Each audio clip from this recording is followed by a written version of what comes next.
I'm Stumpy Nubs.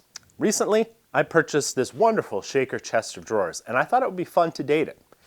I don't mean go on a date with it. What I mean is I want to know how old it is, which I suppose is something I'd need to know if I was actually going to go on a date with it. We're getting off into the weeds here. Let's just have a closer look and see what we can find out.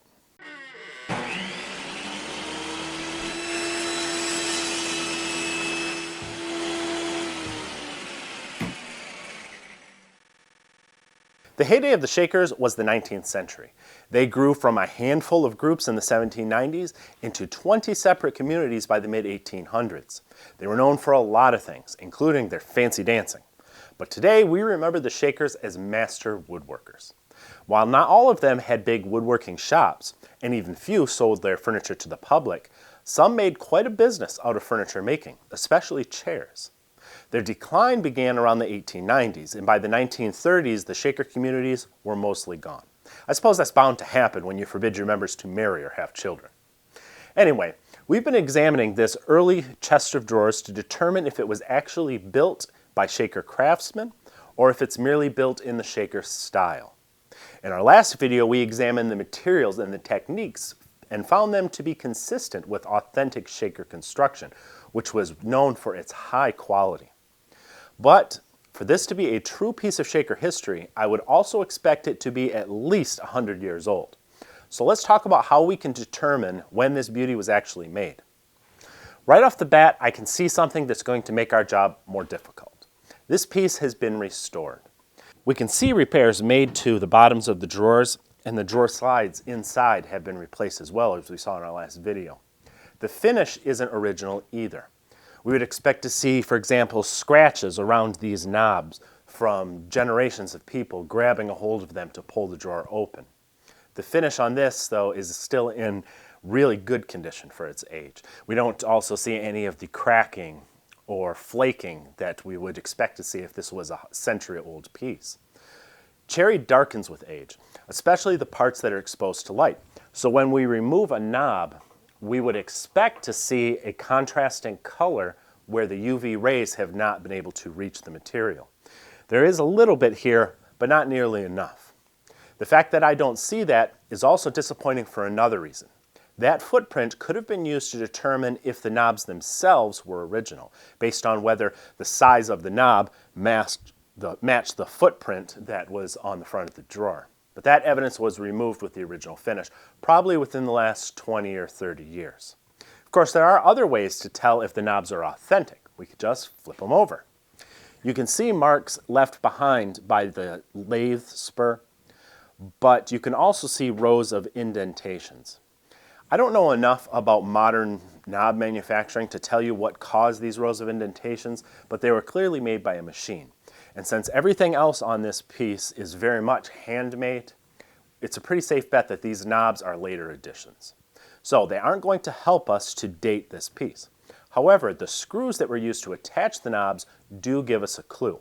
Most of them were replaced as well, but the person who restored this did try to reuse many of the original fasteners. We saw that in those replaced drawer runners in our last video, which were attached by old cut nails and modern finishing nails. A few of the knobs also retain the original screws, and screws can tell you a lot about when something was made, because screw technology has changed many times over the years. Let's begin with the threads. The earliest screws were made by hand with a file, producing crude and uneven threads. These are evenly spaced, and I don't see any file marks. So these were cut by machine. The first screw machines produced a straight shaft with a dull point. This has a dull point, but the shaft is tapered along its length. Tapered screws didn't become common until the mid-1840s, so this screw can't be older than that. The first screws machines that made tapered screws didn't cut the slot in the head, though. Until the mid-1850s, you would buy your screws with flat machined heads, and then you would take them home and cut your own slots. This usually produced a slot with an irregular bottom, and it was almost always off-center. This slot is slightly off-center, but the bottom is pretty square. So I'm not sure that these were cut by hand with a hacksaw. We're going to have to call these screw slots inconclusive. Again, there is no point on the shaft of this screw, In fact, you can see where the machine pinched it off. Screws with points started to become common in the 1850s. Of course, none of these dates are proof positive. Old machines were still out there making screws after new screw machines were invented. But based on the machine threads, the tapered shaft, and the blunt end, I would say that this screw was made between the 1840s and the 1860s. But these aren't the only screws I found. Each drawer has a lock, and each lock is secured by 2 nails and 2 screws. The lock screws are also tapered along the shaft just like the knob screws, and they also have blunt points. But these screws have slots that are very different. They are off-center and the bottom is irregular. And there's also a burr on the end of the slot that you can feel with your finger. I believe these slots were cut by hand. That means that these screws were likely made between the appearance of the tapered profile and the machine-cut slot in the head. That places them right around the mid-1840s to the mid-1850s. The nails are interesting too. They're tacks, really, but they're clearly hand-wrought. The shafts are square, and there's hammer marks on the head. That points to an early date of manufacture as well, perhaps even earlier than our screws. The locks themselves are a little bit trickier. I've seen this exact same lock in a piece that was professionally dated to 1810. The only difference is that that one was made from brass. At first glance, I thought that this was a more modern stamped steel lock. But when I look closely, I see a lot of file marks.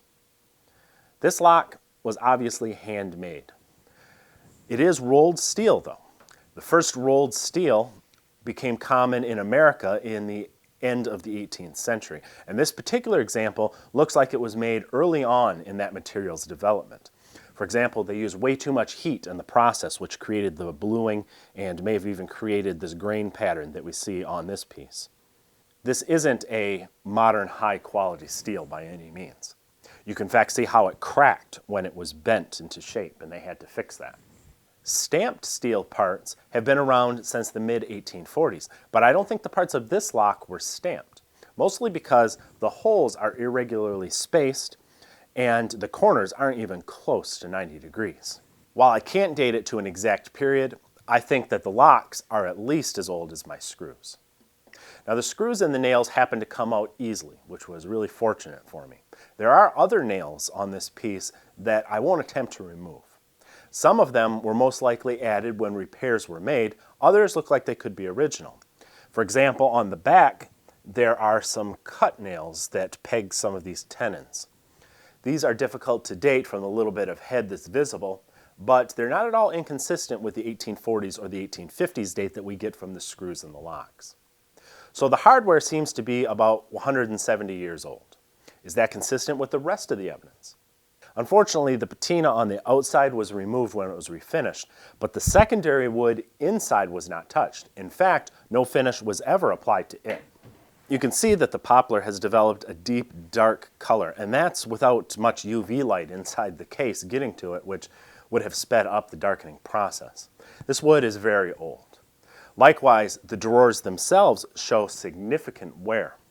Over the years, they must have been opened and closed thousands of times, leaving deep grooves in the hardwood carcass and wearing away almost an inch of the drawer bottoms, which then had to be replaced. You see repairs like this a lot in very old furniture. You can also use tool marks to date a piece of furniture. For example, here on the bottom of the drawer, we can see marks from the saw. The earliest American lumber was milled by 2-man pit saw teams. By the late 1700s, they figured out that they could attach pit saws to water power mills for higher production. They're sometimes called up and down saws. They create saw marks like we see on these drawer bottoms, up and down and parallel to each other. We know these boards were cut by a machine-powered up and down saw rather than a handheld pit saw because the marks are all parallel to each other. Hand-powered pit saws are much more irregular, and they usually leave marks at angles. If we saw circular saw marks, like we saw on the drawer runners inside that were replaced, that would indicate a later date, because the circular saw was invented, some say by the Shakers themselves, though that's debatable, in the late 1700s. But they weren't commonly used in mills because it took a lot of power to run them. more than a water wheel mill could provide, so circular saw lumber would point to a post-Civil War date. One final thing that's obvious on this particular piece are the wooden pegs used to secure the top. If you look at the shape of them, you would expect them to be irregular because they would have been hand formed through an iron plate with a hammer. If they are perfectly round, that would indicate that the pegs are modern dowels, and so the piece really couldn't be nearly as old as the rest of the evidence shows. So, what has our investigation found? Is this a true piece of history made by the Shakers themselves? Well, it was clearly made with the care and quality common to Shaker craftsmen. It appears to date from the heyday of the Shaker movement, probably around 1845 or so. But there's one detail that completely trumps everything else in my opinion. It's the drawer arrangement. We have this great big deep drawer on the top, followed by two shallower drawers in the center, and then a medium depth drawer on the bottom. This is an almost ridiculous arrangement. The Shakers may have worried about function over form, but form was a close second. And this is an aesthetic nightmare. It looks awkward and top-heavy.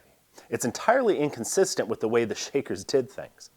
A hallmark of Shaker design is graduated drawers. They would put the large drawer at the bottom, and it would get gradually smaller or shallower as you rose to the top of the piece. They even applied that principle to cabinet doors. So I find it very difficult to believe they ever would have built something with a drawer arrangement like this. If this big top drawer would have been divided into two drawers, then I could see it, because that would make the bottom drawer the biggest and they would gradually get shallower as you go up to the top. But as it is, medium, shallow, shallower, and giant here at the top, I really don't think a true Shaker craftsman would have done that. Now, I'm not an expert when it comes to Shaker furniture, but I think what we have here is a very well-made and handmade piece created by a pre-Civil War craftsman who was heavily influenced by the Shakers. He was skilled in almost every way, except for one. Either he lacked an eye for design, or he made this for a customer who demanded a ridiculously deep drawer at the top. Maybe that's why he didn't sign it. Regardless, there are a lot of things we can learn from its construction. So if you haven't already, you should go check out the first video in this two-part series to see what that's all about. It may not be a historic piece, but it is a fine bit of craftsmanship that will last for many decades to come. See you next time.